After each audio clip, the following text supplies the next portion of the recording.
For the last couple of years, musicians have been saying the same thing about AI music. Just wait until the lawsuits are finished. Sony, Universal, and Warner, they're going to shut these companies down. Suno and Udio, they're going to be sued out of existence.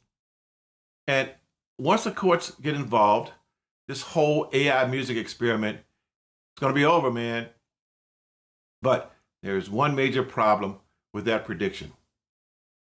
That is not what's happening. The lawsuits are continuing. The arguments over copyright are getting more serious. And Sony has just filed another major lawsuit against Udio involving more than 30,000 recordings. But at the very same time, other record companies are settling cases, licensing their catalogs, partnering with AI companies, and developing new music platforms. And now BandLab Technologies has purchased an AI-powered music studio. So I think we need to reconsider what these lawsuits are really about, because AI music is not being litigated out of existence. It is being negotiated into the music business. And there is a big difference between these two things. In July of 2026, BandLab Technologies announced that it had acquired Aiode. Now, Aiode is an AI-powered digital music studio that says its models are developed using fully licensed audio created with professional session musicians and producers. The acquisition gives BandLab Technologies a third music-making platform alongside BandLab and Cakewalk. Now, think about what this means. BandLab is not some tiny experimental company operating on the edge of the music industry. Millions of musicians are familiar with BandLab, and BandLab Technologies did not announce that it was backing away from artificial intelligence. It bought an AI music company, not just an AI effect, not just a little songwriting assistant, an AI-powered digital music studio. The argument is gradually shifting from "you cannot build AI music technology" to you cannot build it without AI recordings unless you make a deal with us. And that is a completely different argument. The first argument is about destroying the technology. The second argument is about licensing the technology. And we are now seeing major examples of that transition. Let's start with Universal Music Group and Udio. That's a good start. Universal was originally part of the record industry litigation accusing Udio of using copyrighted music without authorization. Now, a lot of musicians assumed that meant Universal wanted Udio destroyed. But in October 2025, Universal and Udio announced that they had resolved their litigation and reached agreements covering recorded music and publishing. Now, that does not mean Universal suddenly decided that everything Udio had previously done was acceptable. The settlement does not erase the original dispute, but it does show that Universal believes there is a legitimate commercial future for AI music, just under a different set of rules. Warner Music Group also resolved its copyright case against Udio. Warner and Udio then announced plans for a licensed subscription-based AI music creation service. Once again, the outcome was not AI music must disappear. It was AI music must operate under a licensed business model. And that is what is becoming the pattern. The labels are not simply standing outside the AI music industry trying to burn it. Some of them are moving inside the building and negotiating for ownership, control, and revenue because, man, they see the dollars. We have also seen Warner reach an agreement with Suno. The agreement also included Suno's acquisition of Songkick from Warner Music Group. Bosom buddies, right? I mean, just think about that for a moment. Suno was supposedly going to be sued out of existence. Instead, Suno settled with one of the major record companies suing it and entered a commercial relationship with them and acquired one of its businesses. What does that tell you? Warner didn't eliminate Suno. Warner made a deal with Suno. That does not look like the death of AI music. That looks like the beginning of an AI music business. Because that's what it's all about, guys. The business itself, the music business. But, now we need to discuss the strongest current argument against what I'm saying. Because this is kind of strong. Because Sony has not followed the same path as Universal and Warner. At least not with Udio anyway. They didn't follow that path. In July of this year, Sony Music, they filed a second copyright lawsuit against Udio. Sony says Udio copied and used 30,117 songs that Sony controlled without permission when training its generative AI models. Now, that's not a minor complaint. 30,117, that's a bunch.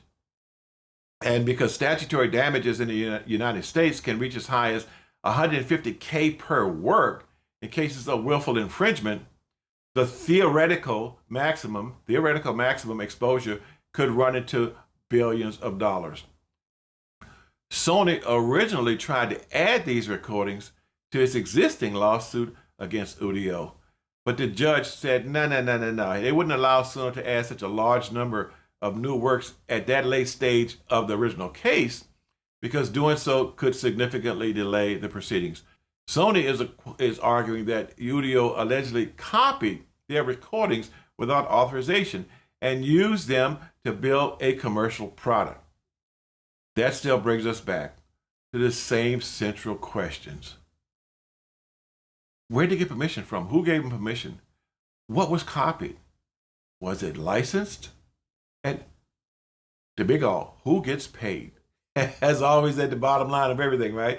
So this position appears to be, you do not get to build this business using our catalog for free. They didn't say you couldn't build it, say you can't do it for free. That is not necessarily the same thing as saying no licensed AI music business should ever exist. Talk about twist. Udio is now in a remarkable position. Universal has settled with Udio and plans to work with it. Warner has settled with Udio and plans to work with it. Sony is still suing Udio. So the same AI company is now a business partner to two major music groups and a legal adversarial opponent to the third. Udio. Why, their lawyers have got to be having a headache. Two different paths. Universal and Warner, settlement and licensing, and AI partnerships. That tells us this transition is not happening in one clean, straight line. Some companies will settle and some will continue litigating. Some will negotiate while litigation continues, which is kind of typical music business if you really don't know the truth about it, And some of them may use litigation as leverage to establish the price and conditions of a future deal. And a lot of people think that's really what Sony's trying to do. They're trying to get leverage. Now, but let me be careful here. We should not assume that Sony will eventually settle. Sony may take this case all the way to trial. And, Sony may win. Udio may win. Or the two companies may reach a settlement. Or the case could establish new legal boundaries that affect the entire AI industry. The Sony lawsuit may help determine the legal price of entering the AI music business, but it does not prove that the business itself is going away. And here's where the story becomes even more interesting and revealing. Sony may be suing Udio, but Sony is not refusing to participate in AI music altogether. Sony Music Entertainment and Sony Music Publishing have entered licensing agreements with AI music company Klay. Universal and Warner also signed separate licensing agreements with Klay. Sony is suing one AI company over allegedly unauthorized training while licensing another AI company built around authorized training.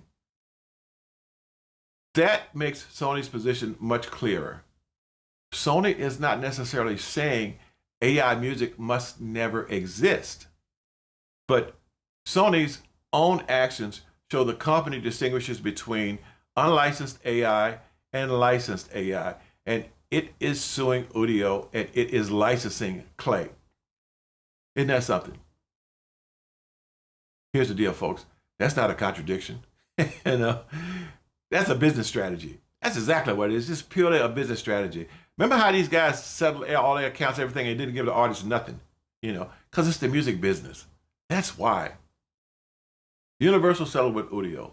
Warner settled with Udio. Warner settled with Suno. Universal, Sony, and Warner licensed Klay. BandLab Technologies acquired Aiode. It gets confusing after a while, doesn't it? The companies are taking different routes, but nearly all of these routes assume that AI music technology is going to continue to exist. The fight is increasingly about the terms. But as usual, like everything else, the courts may set the boundaries, but the licensing agreements, those are the things that are going to build the business. And we've seen this before. We have. Unlicensed sampling was restricted, but sampling survived. Unauthorized uploads were challenged, but YouTube survived. So even if Suno or Udio were to lose a major court case, it would not necessarily mean the end of AI-generated music. The industry is not, I repeat, is not preparing for a world without AI music. No, it is preparing for a world of authorized AI music. That's what it's doing. I think we're moving toward a hybrid music business. The real dividing line, it may not be human or AI. It may be authorized or unauthorized, transparent or hidden, licensed or unlicensed.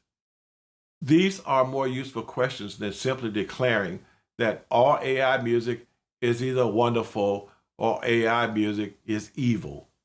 And some people, you're never going to change their mind. You can't worry about that because technology is rarely eliminated simply because an established industry dislikes it. Once a technology becomes commercially useful and widely available, the industry usually tries to control it, license it, and profit from it. Because the most valuable seat in a new industry is usually not outside the door protesting. It is inside the room negotiating your own percentage. So, when someone tells you the lawsuits are going to destroy AI music, just ask them a few simple questions. Why did Universal settle with Udio and announce a licensed AI platform? Why did Warner settle with Udio? Why did Warner settle with Suno? Why have Universal, Warner, and Sony all licensed Klay? Why did BandLab Technologies acquire Aiode? Why is Sony licensing one AI company while suing another? Why is Suno a billion-dollar company and heading toward an IPO? The industry does not intend to erase artificial intelligence from music. It intends to determine who controls it. AI music, it is not being litigated out of existence. The unlicensed version of the business, now that may be litigated out of existence, but that's a very different prediction because the technology is going to continue. The business model will probably change. Some companies, they're probably going to disappear. Others will settle. Others will merge, and others will be acquired. I guarantee you that if Udio loses, they're going to get acquired by somebody else because it's just too much there. But that's just a prediction of mine.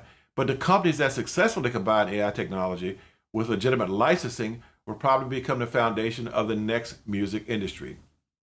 See, the music industry, it's not planning to destroy AI music. It is positioning itself to own a piece of it.